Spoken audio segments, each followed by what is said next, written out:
सोम प्रदोष की कथा सुनने से जीवन के सभी दुखों से मिलेगी मुक्ति, घर की दरिद्रता होगी समाप्त, मन की मुरादें होगी पूरी। मित्रों, सादर जय श्री कृष्ण। हमारे YouTube चैनल में आप सभी का बहुत बहुत स्वागत है। मैं हूं आपके साथ आचार्य धर्मेंद्र शास्त्री। आज हम आपको सोम प्रदोष की दिव्य और ज्ञानमयी कथा सुनाने जा रहे हैं। इस बार सोम प्रदोष का जो महापर्व है वो है 20 अप्रैल 2020। वैशाख माह के कृष्ण पक्ष की त्रयोदशी तिथि सोमवार के दिन आ रही है, इसलिए 20 अप्रैल के दिन जो है सोम प्रदोष का महापर्व रहेगा। और प्रदोष तिथि सोमवार को आती है, ऐसे में सोम प्रदोष महापर्व बनता है। यदि मंगलवार को आती है तो भोम प्रदोष बन जाएगा, लेकिन सोमवार को प्रदोष आने का जो संयोग है वह बड़ा दुर्लभ माना जाता है और कई दिनों के बाद ऐसा संयोग आता है। तो आज हम आपको सोम प्रदोष की दिव्य और ज्ञानमयी कथा सुनाने जा रहे हैं। इस कथा को आप अंत तक जरूर सुनिएगा और अधिक से अधिक लोगों को शेयर भी करिएगा। स्कंद पुराण में यह कथा बताई गई है और बड़ी ही दिव्य और ज्ञानमयी कथा है। इसको आप बड़े ध्यानपूर्वक मन लगा करके सुनिएगा तो निश्चय ही भगवान भोलेनाथ की अपार कृपा आपके ऊपर बरसने लगेगी। क्योंकि जो लंका का राजा था रावण, वह भी भगवान शंकर की विशेष पूजा अर्चना सोम प्रदोष या प्रदोष के समय किया करता था। क्योंकि जो शिव तांडव स्तोत्र का उसने निर्माण किया था वह भी प्रदोष काल में ही किया था। ऐसा माना जाता है कि शिव तांडव स्तोत्र का जो कोई भी भक्त श्रद्धा भक्ति के साथ प्रदोष काल में प्रदोष के दिन यदि पाठ करता है तो अखंड लक्ष्मी की उसे प्राप्ति हो जाती है। तो आप सभी ध्यान दें और 20 अप्रैल 2020 सोमवार के दिन सोम प्रदोष का व्रत करें। इससे आपकी समस्त मनोकामनाएं पूर्ण हो जाएगी। प्रदोष का व्रत विशेष रूप से संतान प्राप्ति के लिए होता है, संतान की लंबी आयु के लिए होता है। इसके अलावा धन धान्य की प्राप्ति के लिए तथा भोलेनाथ की विशेष कृपा प्राप्त यदि आपको करनी है तो आपको प्रदोष के दिन व्रत करना चाहिए तथा भगवान भोलेनाथ का शाम के समय प्रदोष काल में पूजन करना चाहिए। प्रदोष काल का जो समय है वह शाम को 4 बजे के बाद से शुरू हो जाएगा, जो कि देर रात्रि यानी लगभग शाम को 7 बजे तक रहेगा। प्रदोष के दिन सुबह जल्दी उठ करके स्नान कर ले और स्नान करने के बाद मन ही मन संकल्प कर ले या हाथ में जल लेकर के संकल्प कर ले कि हे प्रभु भोलेनाथ, आज हम प्रदोष का व्रत करने जा रहे हैं और प्रदोष का व्रत हम जब करेंगे तो आपकी कृपा और आपका आशीर्वाद हमें प्राप्त होगा। तो हे प्रभु भोलेनाथ, हमारी जो भी मनोकामनाएं हैं, मन की इच्छाएं हैं, मन की मुरादें हैं, वो सभी आप पूर्ण कर देना। इस प्रकार आपके मन की जो भी इच्छा हो आप संकल्प में बोल दीजिएगा और उसके बाद व्रत करिएगा। इस व्रत में एक समय भोजन आप कर सकते हैं, एक समय फलाहार लेकर भी इस व्रत को किया जा सकता है या केवल फलाहार के रूप में भी इस व्रत को कर सकते हैं। लेकिन संभवतः पूरे दिन व्रत करें, दोपहर में एक समय फलाहारी वस्तु ले ले और शाम को प्रदोष काल में भगवान का पूजन अर्चन करने के पश्चात भोजन कर ले तो इस व्रत की पूर्णता मानी जाएगी। जैसा आप सोमवार के दिन या 16 सोमवार में या फिर श्रावण सोमवार में भगवान शिव जी का पूजन अर्चन करते हैं, उसी प्रकार प्रदोष के दिन भी पूजन अर्चन करना चाहिए तथा उनसे प्रार्थना करनी चाहिए। तो प्रदोष व्रत की जो पहली कथा है वह इस प्रकार है। बोलिए शंकर भगवान की जय, पार्वती माता की जय। एक समय की बात है, राजा चित्ररथ विमान पर बैठ करके नाना प्रकार के द्वीपों का दर्शन करते हुए भगवान शंकर के निवास स्थान कैलाश पर्वत पर पहुंच गया। वहां उसने परम अद्भुत एवं अनुपम छवि वाले भगवान शंकर के दर्शन किए। वे अपने आधे अंग में पार्वती देवी को बिठा करके शोभा पा रहे थे। कर्पूर के समान गौर वर्ण कमल नयन भगवान शिव को पार्वती देवी के साथ देख करके राजा चित्ररथ ने उपहास पूर्वक उनकी हंसी उड़ाते हुए कहा कि शंभो, संसार में जो विषयी मनुष्य आदि है तथा स्त्रियों के वशीभूत रहने वाले जो दूसरे लोग हैं, वे तथा हम जैसे अज्ञानी जीव भी जन समुदाय में संकोचवश स्त्री सेवन नहीं करते हैं। यह सुनकर के गिरजा नंदिनी माता पार्वती क्रोधित हो गई और उन्होंने कहा कि अरे दुष्ट, अरे दुरात्मन, हे मूर्ख, तूने मेरे साथ बैठे हुए भगवान शिव का उपहास किया है, उनका मजाक किया है। अतः इस कर्म का फल तू शीघ्र ही देखेगा। जो समता युक्त चित्त वाले साधु पुरुषों का उपहास करता है, वह देवता हो या मनुष्य, उसे अधम से भी अधम जानना चाहिए। तू देवता और द्विज दोनों की श्रेणी से ही बहिष्कृत है। अपने को बड़ा ज्ञानी मानने वाला तू अधम को आज मैं दैत्य बना देती हूं। पार्वती देवी इस प्रकार श्राप देने पर राजाओं में श्रेष्ठ चित्ररथ स्वर्ग से नीचे गिर पड़ा। वही इस समय आसुरी योनि में माता पार्वती के श्राप से वृत्रासुर बन गया और वृत्रासुर नाम का राक्षस प्रसिद्ध हुआ।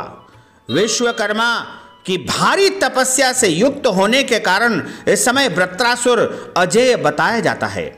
इसलिए सभी लोकों में वृत्रासुर की त्राही त्राही मच रही थी। इंद्र का आसन भी डोलने लगा। इंद्र भी बड़ा घबराने लगा।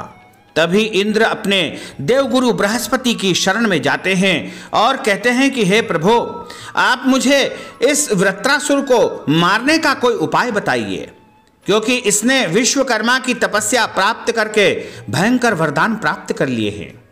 तब देवगुरु बृहस्पति ने कहा कि तुम प्रदोष काल में, प्रदोष तिथि में विधि पूर्वक भगवान शंकर जी की पूजा करके देवताओं का कार्य सिद्ध करने के लिए इस महादैत्य वृत्रासुर का वध करो।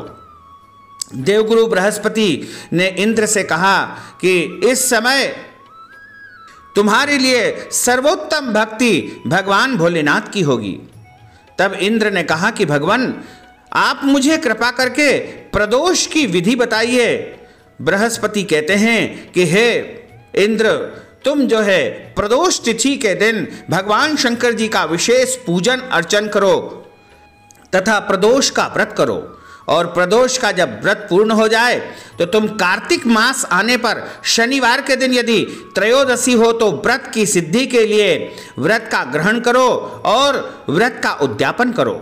वह तिथि स्वतः प्राप्त है। इसमें चांदी का वृषभ बनाना चाहिए। उस वृषभ की पीठ पर सुंदर सिंहासन रखना चाहिए। उस सिंहासन पर उमाकांत भगवान शिव की स्थापना करनी चाहिए। भगवान के 3 नेत्र, 5 मुख और 10 भुजाएं हो। उनके आधे अंग में सती माता पार्वती का निवास हो। इस प्रकार उमा और महेश्वर की स्वर्णमयी प्रतिमा बना करके उनका पूजन करो। उस प्रतिमा को वृषभ की पीठ पर वस्त्र से ढके हुए तांबे के पात्र में स्थापित करके प्रदोष काल में श्रद्धा और भक्ति के साथ में पूजन करो।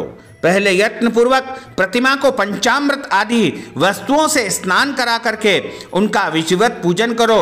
इस प्रकार इंद्र ने बृहस्पति के निर्देशा के अनुसार प्रदोष का व्रत किया और प्रदोष के व्रत का उद्यापन किया, और इससे उसे शक्ति प्राप्त हो गई तथा उसने उस राक्षस का वध कर दिया और तीनों लोकों में जो त्राही त्राही फैला रहा था उस राक्षस के प्रभाव को जो है समाप्त कर दिया।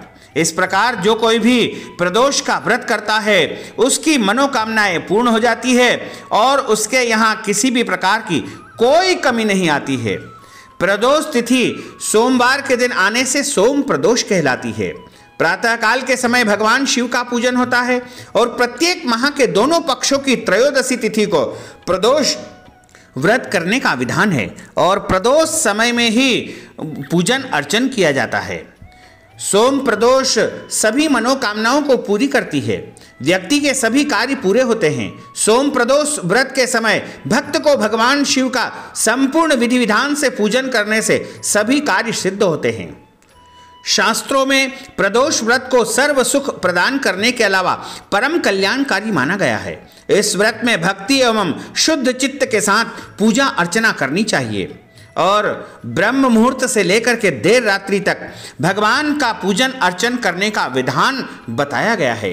भगवान विशेष शंकर जी इस दिन प्रसन्न अवस्था में रहते हैं, इसलिए इस दिन पूजन करने से भक्त की मनोकामना शीघ्र ही पूर्ण हो जाती है। सोमवार के दिन प्रदोष व्रत करने के साथ ही प्रदोष व्रत की कथा को सुनना भी बहुत शुभ फलदायक माना गया है। सोम प्रदोष कथा को पढ़ने व सुनने से व्रत का फल बढ़ जाता है। सोम प्रदोष व्रत के विषय में कुछ पौराणिक कथाओं का उल्लेख प्राप्त होता है, जिसमें से एक कथा हम जो बता रहे हैं वह इस प्रकार है। प्राचीन समय की बात है, एक नगर में विधवा ब्राह्मणी स्त्री निवास करती थी। उसके पति का स्वर्गवास बहुत पहले ही हो गया था। वह अकेली ही अपने पुत्र के साथ रहती थी और उनका अन्य कोई आश्रयदाता इस संसार में नहीं था। उसके पास पेट भरने के लिए भी कोई साधन या काम नहीं था, इसलिए वह भिक्षावृत्ति करके अपनी संतान का पालन करती थी। उसका एक पुत्र था। वह नियमित रूप से प्रातःकाल के समय अपने पुत्र को लेकर के भीख मांगने के लिए नगर में निकल पड़ती थी। भिक्षाटन ही उसके लिए एकमात्र विकल्प रह गया था और इसी से वह खुद का और अपने बेटे का पालन पोषण करती थी। अपनी इसी दिनचर्या में एक दिन भिक्षाटन के लिए वह ब्राह्मणी नगर में निकली। जब अपने घर की ओर वापस लौट रही थी तो उस समय मार्ग में उसे एक बालक दिखाई पड़ता है। वह बालक घायल अवस्था में था, दर्द से तड़प रहा था। उस बालक को देख करके ब्राह्मणी के मन में दया आ गई और वह उस बालक को अपने साथ घर लेकर आई।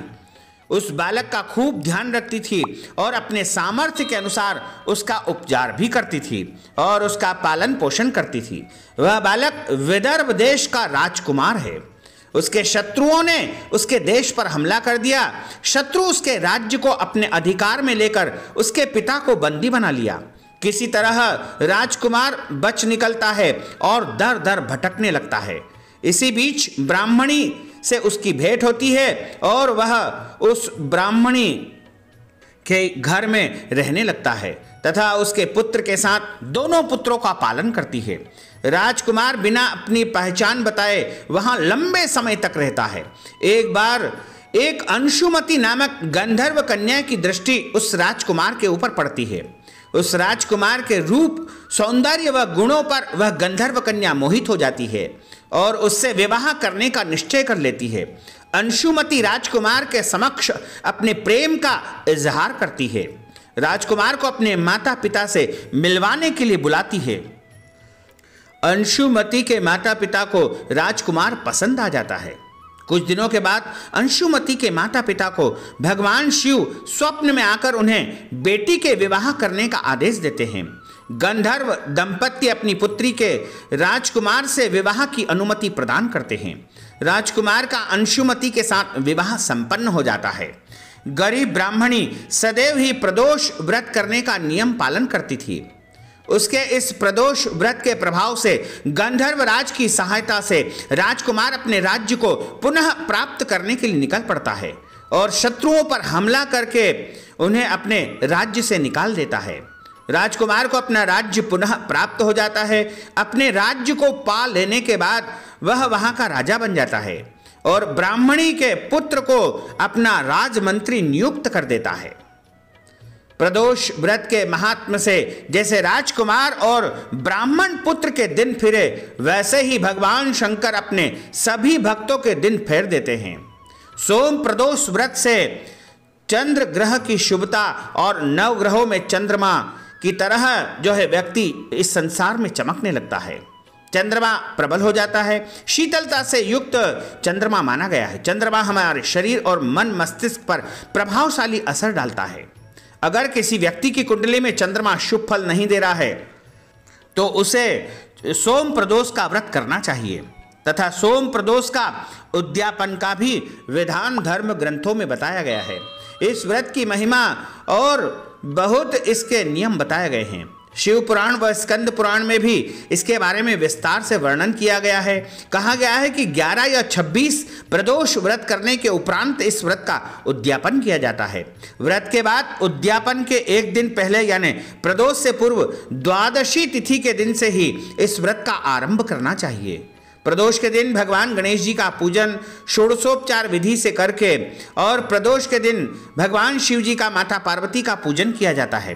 त्रयोदशी तिथि में उद्यापन के दिन सुबह सूर्योदय से पूर्व उठ करके स्नान आदि के पश्चात स्वच्छ वस्त्र धारण करके चौकी पर वस्त्र बिछाकर माता पार्वती और शंकर जी की स्थापना करें, विधिवत पूजा करें, सोम प्रदोष की कथा सुननी चाहिए। इसके पश्चात भगवान का पूजन अर्चन करके उनकी आरती करना चाहिए। भोग का प्रसाद सभी को बांटना चाहिए। अपने सामर्थ्य के अनुसार 5 या 7 ब्राह्मणों को भोजन करवा करके दान दक्षिणा प्रदान करनी चाहिए। इसके बाद परिवार के सहित सभी को भोग ग्रहण करना चाहिए। बोलिए शंकर भगवान की जय, पार्वती माता की जय। अब हम सभी मिलकर के भगवान शंकर जी की आरती गाएंगे। जय शिव ओमकारा, भोले हर शिव ओमकारा, ब्रह्मा विष्णु सदा शिव, भोले भोलेनाथ महादेव, अर्धांगी धारा, ओम हर हर हर महादेव, एकानन चतुरानन पंचानन राजे, भोले पंचानन राजे, हंसासन गरुड़ासन, हंसासन गरुड़ासन, वृषवाहन साजे, ओम हर हर हर महादेव। 2 भुज 4 चतुर्भुज, 10 भुज अति सोहे, भोले 10 भुज अति सोहे, तीनों रूप निरखता, तीनों रूप निरखता, त्रिभुवन जन मोहे, ओम हर हर हर महादेव। अक्षमाला वनमाला मुंडमाला धारी, भोले मुंडमाला धारी, चंदन मृगमद सोहे, चंदन मृगमद सोहे, भोले शुभकारी, ओम हर हर हर महादेव। श्वेतांबर पीतांबर बाघांबर अंगे, भोले बाघांबर अंगे, सनकादिक ब्रह्मादिक, सनका दिक ब्रह्मादिक, भूतादिक संगे, ओम हर हर हर महादेव। कर के मध्य कमंडल चक्र त्रिशूल धरता, भोले चक्र त्रिशूल धरता, जग करता जग हरता, जग करता जग हरता, जग पालन करता, ओम हर हर हर महादेव। ब्रह्मा विष्णु सदा शिव, जानत अविवेका, भोले जानत अविवेका, प्रणवाक्षर के मध्य, ओमाक्षर के मध्य, ये तीनों एका, ओम हर हर हर महादेव। काशी में विश्वनाथ विराजे, नंदी ब्रह्मचारी, भोले नंदी ब्रह्मचारी, निता उठ भोग लगावत, महिमा अति भारी, ओम हर हर हर महादेव। अवंतिका महाकाल विराजे, भक्तन हितकारी, भोले भक्तन हितकारी, निता उठ भस्म रमावे, सब मिल दर्शन पावे, महिमा अति न्यारी, ओम हर हर हर महादेव। त्रिगुणा स्वामी की आरती जो कोई नर गावे, भोले जो कोई नर गावे, कहत शिवानंद स्वामी, जपत हर हर स्वामी, मन वांछित फल पावे, ओम हर हर हर महादेव। जय शिव ओमकारा, भोले हर शिव ओमकारा, भोले पार्वती का प्यारा, भोले ऊपर जलधारा, भोले पीबत भंग प्याला, भोले गल नाग काला, भोले भसमी रमाने वाला, भोले भूरी जटाओं वाला, भोले ऊपर जलधारा, बोले पार्वती का प्यारा ब्रह्मा विष्णु सदाशिव, बोले भोलेनाथ महादेव अर्धांगी धारा, ओम हर हर हर महादेव।